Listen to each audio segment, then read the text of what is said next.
Магомед Даудов ответил закоренелым чеченоненавистникам из числа ингушей, которые на всех своих собраниях занимаются разжиганием межнациональной розни. Даудов отметил, в Ингушетии не затыкают рты своим чеченофобам, это потому, что вы с ними одного мнения.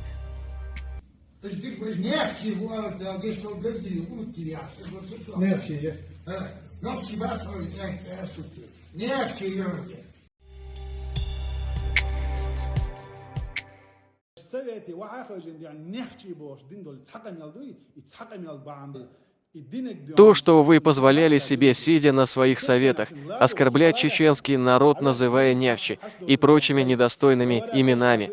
Ни один не встал и не заткнул рот подговорщику, напомнив ему, что мы испокон веков были братьями и одним народом.